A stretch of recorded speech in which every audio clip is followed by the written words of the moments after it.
शनाया ने फिर कुछ सोचा और अपने आप से ही बोली, मैं आहान से आज अपनी फीलिंग्स का इजहार करने वाली थी, लेकिन बात आधी ही रह गई। नहीं, मैं हार नहीं मान सकती। आज तो मैं आहान से अपने दिल की बात कहकर रहूंगी। मैं हार नहीं मान सकती। आज तो मैं आहान से अपने दिल की बात कहकर रहूंगी। शनाया ने अब अपना मन पक्का कर लिया था। उसने फिर भाग कर जाते हुए आहान को अप्रोच किया और बोली, आहान, वो मुझे कुछ कहना है।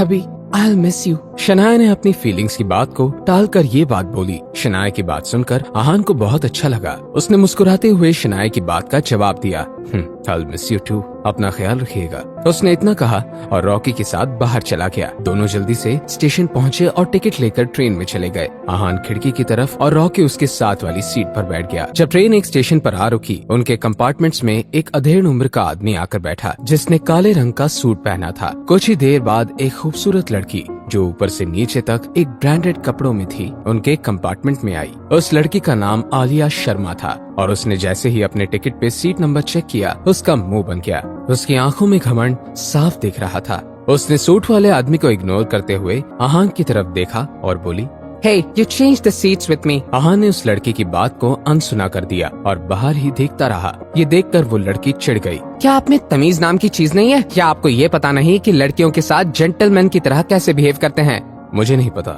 ये सुनकर वो और भी ज्यादा चिढ़ गई। वो जैसे ही कुछ बोलने लगी, सामने बैठे उस अधेड़ उम्र के आदमी ने कहा, आप इतनी खूबसूरत हैं, आपको ऐसे लोगों से बहस नहीं करनी चाहिए। मैं आपके साथ सीट बदल लेता हूँ। आइए, आप यहाँ बैठ जाइए। कोई जरूरत नहीं है। फिर तुम कहाँ बैठोगी? तुम ऐसे खड़ी तो नहीं रह सकती। आपको उससे कोई मतलब नहीं होना चाहिए। फिर वो रॉकी के सामने वाली सीट पर जाकर बैठ गई। मेरा नाम दीपक खन्ना है। तुम्हारा नाम क्या है? शरा। क्या आप मनाली पढ़ने जा रही हैं? मनाली की यूनिवर्सिटी बहुत अच्छी है। मेरी वहाँ बहुत पहचान। आपकी पहचान से मुझे कोई लेना देना नहीं है मिस्टर। अगर हमारी दोस्ती हो जाए तो तुम्हारा फायदा ही होगा। कोई भी परेशानी हो, मैं तुम्हारी मदद करूंगा। अगर कभी तुम्हें पैसों की जरूरत हो तो बस मुझे फोन कर लेना। आप अपने आप को समझते क्या हैं? आपको क्या लगता है कि कुछ पैसों के लिए मैं आपसे दोस्ती करूंगी? मेरे पास खुद बहुत पैसा है, इसलिए मुझे आपसे लेने की कोई जरूरत नहीं है। आलिया ने दीपक की बेइज्जती करते हुए कहा। अब ये सब सुनकर दीपक भी चुप हो गया। उधर आहान को भी ये सब फनी लग रहा था। वो समझ चुका था कि आलिया को हमेशा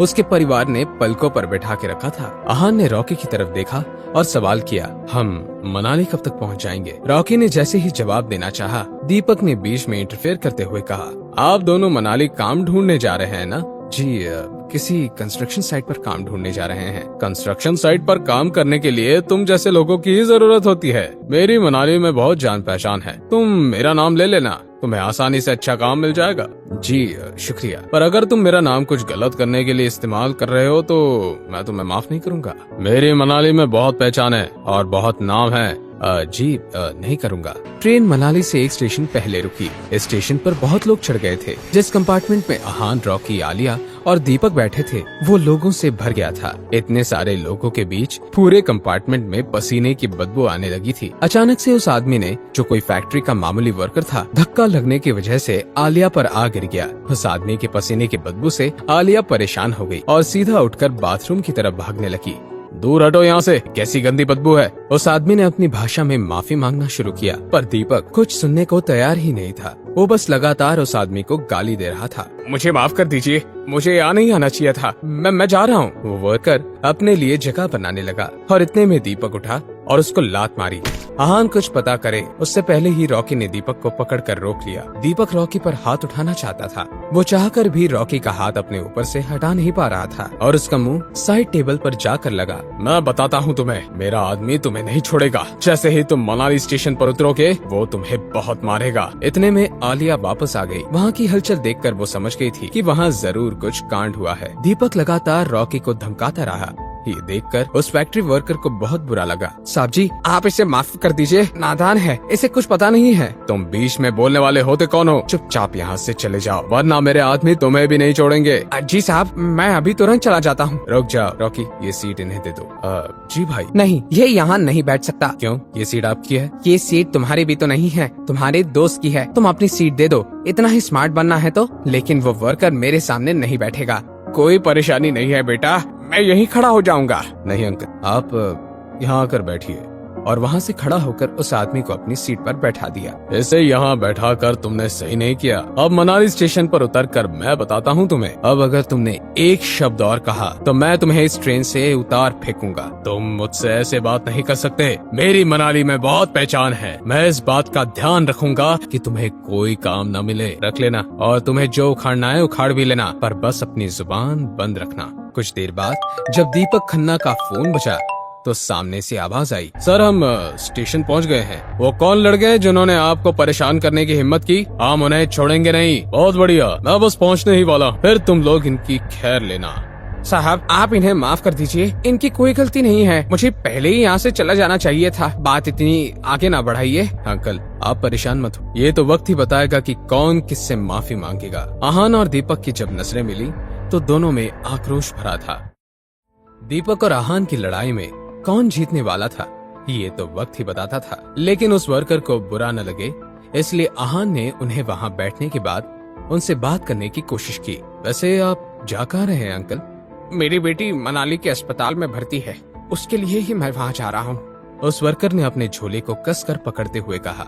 आहान समझ चुका था कि उस झोले में पैसे थे। बाकी सबके लिए भले ही वो छोटी रकम थी, पर उस वर्कर के लिए वो उसकी जीवन भर की कमाई थी, और अगर वो चोरी हो जाती तो उस वर्कर के पास कुछ नहीं बचता।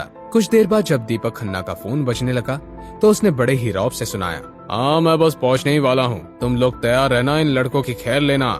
ये सुन के उस वर्कर को आहान और रॉकी के लिए डर लगने लगा था, और उसने फिर से दीपक से माफी मांगने की कोशिश की, पर आहान ने उन्हें रोक दिया। आलिया भी आहान के एटीट्यूड को समझ नहीं पा रही थी। उसने भी सीधा सवाल किया, तुम्हारी मौत नजदीक है फिर भी एटीट्यूड?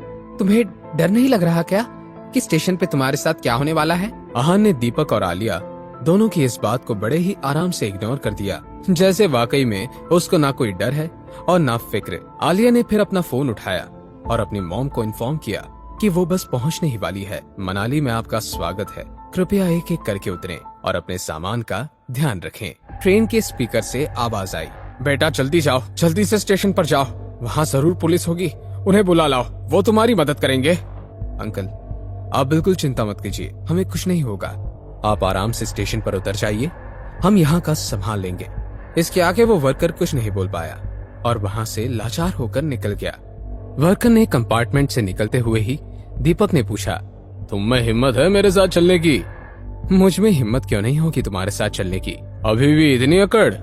मुझे उम्मीद है जब तुम मेरे आदमियों से मिलोगे तब भी इतनी अकड़ रख सको। इतना कहकर वो आगे चलने लगा और आहान और रॉकी दोनों उसके पीछे चल रहे थे।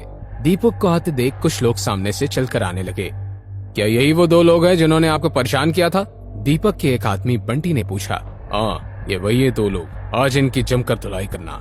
तुम्हारे इतनी हिम्मत कि तुमने खन्ना सर को परेशान किया? कहाँ से आए हो तुम दोनों? शिमला से। अच्छा तो तुम दोनों बेवकूफ शिमला से आए हो, इसलिए तुमने खन्ना सर से पंगा ले लिया। इतने कहकर बंटी ने हाथ से इशारा किया और बाकी लोग उन दोनों पर हमला करने आए। तभी वहाँ भीड़ में हलचल होने लगी। रॉकी और दीपक के आदमी वहाँ रुक गए। उन्होंने देखा कि 5 शानदार रोल्स रॉयस कार वहाँ आ रही थी। जब कार रुकी तब उसमें से सूट में कुछ आदमी निकले। जब दीपक खन्ना ने उन आदमियों को देखा तो उसने एक आदमी को पहचान लिया। भाई, उनमें से एक आदमी दीपक खन्ना का भाई था। जिस पोजीशन पर दीपक अभी था उसके कजिन भाई अनिकेत खन्ना की वजह से था।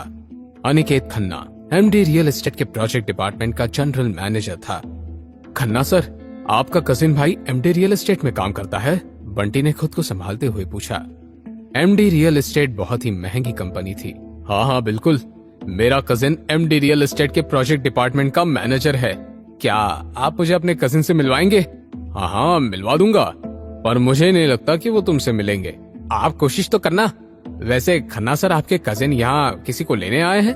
क्या आप जानते हैं कि वो किसे लेने आए हैं? लगता है ये लोग एमडी रियल एस्टेट के चेयरमैन को लेने आए हैं। आहान वहाँ खड़े होकर सब देख सुन रहा था और हंस रहा था। तुम मौत के इतने करीब हो और फिर भी हंस रहे हो? मैं तुम्हारी बेवकूफी पर हंस रहा हूँ। तुम्हारा ये कजिन एमडी रियल एस्टेट के चेयरमैन को लेने नहीं आए हैं। तो इतनी सारी कार उन्हें लेने नहीं तो किसे लेने आई हैं? तुम्हें? अगर ये बात सच निकली कि ये सब तुम्हें लेने आए हैं तो मैं स्ट्रीट लैम्प खा जाऊंगा। दीपक ने उनका मजाक उड़ाते हुए कहा। इस पर आहान को हंसी आ गई और उसने कहा, फिर तो मुझे लगता है कि तुम्हारे दांत इतने मजबूत नहीं होंगे। इतने में वो सभी लोग उनकी तरफ बढ़ने लगे। उनमें से एक लंबी और बहुत ही खूबसूरत लड़की थी। वो और कोई नहीं, अस्मिता कपूर थी, एमडी रियल एस्टेट की एग्जीक्यूटिव डायरेक्टर। उसका नाम मनाली की खूबसूरत लड़कियों में से सबसे टॉप पर आता था। इतनी खूबसूरत लड़की को वहां देखकर दीपक खन्ना अपने आप को संभाल नहीं पाए। वो कुछ कदम चलकर अनिकेत के पास गए और बोले, अनिकेत।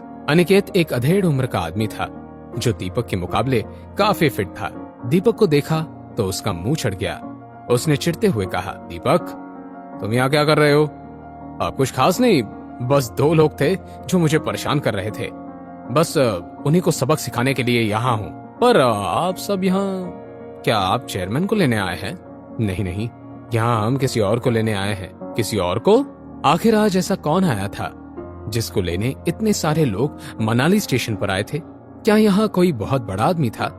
अस्मिता कपूर जो पब्लिक प्लेसेस पे नहीं जाती थी, आज क्यों आई है?